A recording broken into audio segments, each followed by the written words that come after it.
Hello guys, welcome to my YouTube channel. അപ്പോൾ ഇന്ന് മറ്റൊരു കുഞ്ഞു വ്ളോഗാണ്. ഞങ്ങൾ അബുദാബി ഉള്ള ഒരു കോഫി ഷോപ്പിൽ പോകാൻ ഇറങ്ങി തിരിച്ചതാണേ.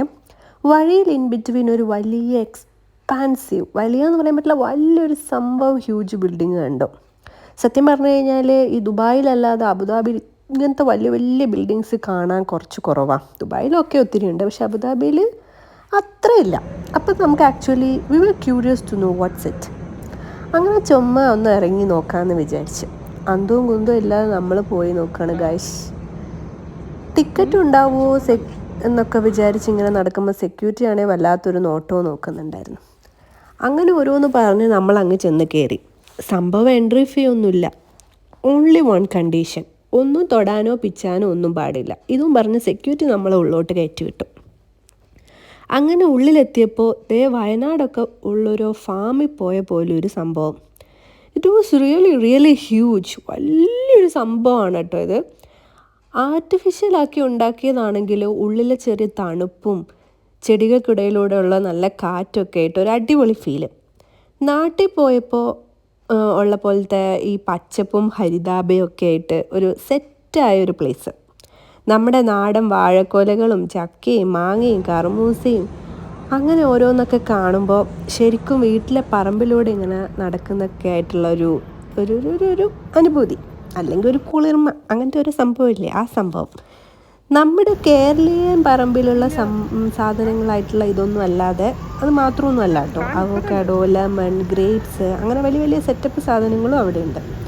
പിന്നെ കുഞ്ഞ അരുവികളും, പിന്നെ ഒരു കുളവും, ആ കുളത്തിൽ കുറേ മീനൊക്കെ വലിയ മീനാണ് കേട്ടോ. വലിയ മീൻ, കുഞ്ഞു കുഞ്ഞു മീനൊക്കെ ഉണ്ട്. അപ്പം നമ്മളെ തോട്ടിലൊക്കെ പോകുമ്പോൾ കാണുന്ന പോലത്തെ കുഞ്ഞു കുഞ്ഞു മീനില്ലേ, അതിനൊക്കെ ഇങ്ങനെ നോക്കിക്കൊണ്ടിരിക്കാനൊക്കെ ആയിട്ട് നല്ലൊരു സുഖം ഉള്ളൊരു സ്ഥലം. ഈ പൂഴിമണ്ണിൽ ആക്ച്വലി ഇതൊക്കെ എങ്ങനെയാണ് മെയിൻറ്റെയിൻ ചെയ്ത് പ്രൊഡക്റ്റീവ് ആക്കുന്നത് എന്നുള്ളത് ഒരു സംഭവം തന്നെയാണ് കേട്ടോ.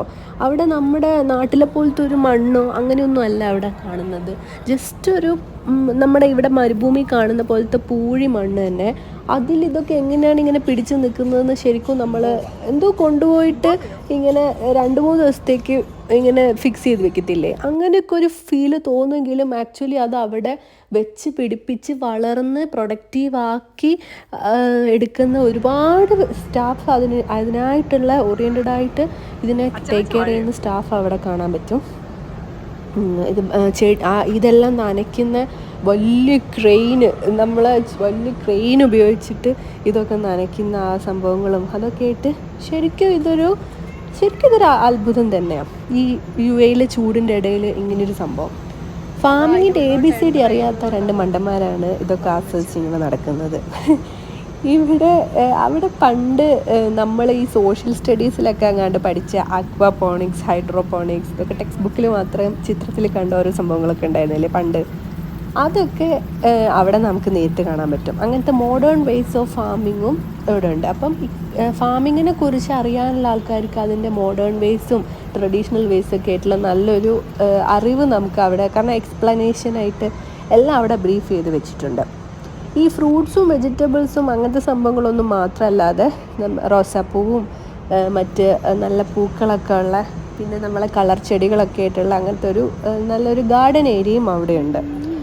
പിന്നെ ഇങ്ങനെ ഇതൊക്കെ കണ്ടുകൊണ്ട് നടക്കാനല്ലാതെ ഒന്നും തൊടാനോ വാങ്ങാനോ പറിക്കാനോ ഒന്നും പാടില്ല കേട്ടോ. പിന്നെ നല്ല ലൈറ്റും സെറ്റപ്പും ബാക്ക്ഗ്രൗണ്ടും ഗ്രീനറിയും ഒക്കെ ആയിട്ടുള്ളത് കൊണ്ട് നമ്മളെ സംബന്ധിച്ച് ഫോട്ടോ എടുക്കാൻ നല്ല സ്ഥലമായിരുന്നു. നല്ല ലൈറ്റിങ്ങും, ആ ഒരു വൈകുന്നേരം ടൈമിൽ പോയതുകൊണ്ട് നല്ലൊരു ലൈറ്റിങ്ങും, പിന്നെ ബാക്ക്ഗ്രൗണ്ടായിട്ട് നല്ല ഗ്രീനറി ഒക്കെ ഉണ്ടാകുമ്പം നമുക്ക് ഇവിടെ ഫോട്ടോ എടുക്കുമ്പോൾ കിട്ടാത്തൊരു സാധനമാണ് ബാക്ക്ഗ്രൗണ്ടിലെ ഗ്രീനറി. അപ്പോൾ നമുക്ക് വയനാട്ടിലൊക്കെ പോയ പോലെ നല്ല ഗ്രീനറി ഒക്കെ ആയിട്ടുള്ള നല്ല ഫോട്ടോസ് കിട്ടുന്നുണ്ടായിരുന്നു. അതുകൊണ്ട് ഞങ്ങൾ ഒത്തിരി ഫോട്ടോസും വീഡിയോസൊക്കെ എടുത്ത് അങ്ങനെ ഇതൊക്കെ ആസ്വദിച്ച് നടന്നു. പിന്നെ ആക്ച്വലി ഇതിൻ്റെ പുറത്തൊരു കോഫി ഷോപ്പ്, പിന്നെ നമ്മുടെ ഒത്തൻറ്റിക് റെസ്റ്റോറൻ്റ് ഇല്ലേ, അതൊക്കെ ഉണ്ട് റിഫ്രഷ്മെൻറ്റിന് വേണ്ടിയിട്ട്. പക്ഷെ ഞങ്ങൾ അവിടെ ഒന്നും പോയില്ല. ഞങ്ങളിതെല്ലാം ചുറ്റിക്കറങ്ങി നടന്ന് കണ്ടു. പിന്നെ മാങ്ങയൊക്കെ കണ്ടപ്പോൾ ശരിക്കും നാട്ടിൽ പോകാൻ പറ്റാത്തത് മിസ് ചെയ്തു. കാരണം ആക്ച്വലി ഞങ്ങൾ രണ്ടുപേർക്കും മാങ്ങയും ചക്കയൊക്കെ ഒത്തിരി ഇഷ്ടമാണ്. ചക്കയൊക്കെ നല്ല ഒരു സ്റ്റാൻഡിലൊക്കെ കുത്തി ഭയങ്കര രാജകീയമായ ചെയറിലൊക്കെ ഇരിക്കുന്ന, റോയൽ ചെയറിലൊക്കെ ഇരിക്കുന്ന പോലെയാണ് ചക്കയൊക്കെ ഇരിക്കുന്നത്. നമ്മുടെ നാട്ടിൽ ഒരു ചക്കയൊക്കെ അവിടെ മരത്തെ തൂങ്ങിക്കിടക്കുന്ന പോലെ ഇതിന് നല്ല സ്റ്റാൻഡൊക്കെ കെട്ടി നല്ല സെറ്റപ്പാക്കി വെച്ചിട്ടുണ്ട്. പിന്നെ ഈ അവോക്കാഡോ ചെടിയൊക്കെ ഞാൻ ആദ്യമായിട്ടാണ് കാണുന്നത്. അവോക്കാഡോ ഒക്കെ ആക്ച്വലി സൂപ്പർ മാർക്കറ്റിൽ കാണാറുണ്ടെന്നല്ലാതെ ഇങ്ങനെ ചെടിയിലൊക്കെ അവോക്കാഡോ ഒത്തിരി ഉണ്ടായിട്ടുണ്ട് അവിടെ അവോക്കാഡോയുടെ സീസണാണെന്ന് തോന്നുന്നു. പിന്നെ ഗ്രേപ്സ് പൂവിട്ട് അങ്ങനെ എന്തോ ഒരു സെക്ഷനായി വരുന്നതേ ഉള്ളൂ, കായായിട്ടില്ല. പക്ഷേ ഗ്രേപ്സിൻ്റെ വള്ളികൾ ഒരുപാടുണ്ട് അവിടെ. അതൊക്കെ ആ ചെടികളൊക്കെ ഞാൻ സത്യം പറഞ്ഞാൽ ആദ്യമായിട്ടാണ് കാണുന്നത്. പിന്നെ അങ്ങനെ ഒരു അടിപൊളി ഗ്രീനറി ആയിട്ടുള്ള സ്ഥലം. അപ്പോൾ തിരക്ക് പിടിച്ച് നമ്മുടെ ഡ്രൈ ലൈഫിൽ വല്ലപ്പോഴും ഒക്കെ ഒരു മനസ്സിനൊരു ഈ നല്ല തണുത്ത കാറ്റൊക്കെ കിട്ടണം തോന്നുമ്പോൾ എല്ലാവരും ഒന്ന് ഇവിടെ പോയി നോക്കാം. ഈ ഫാം ഹൗസിൽ എല്ലാവരും ഒന്ന് പോകാൻ ട്രൈ ചെയ്യുക. ഒരു നല്ല സുഖമുള്ളൊരു സ്ഥലമാണ്. നാട്ടിലൊക്കെ പോയ പോലത്തെ ഒരു ചെറിയ ഫീലും കിട്ടും.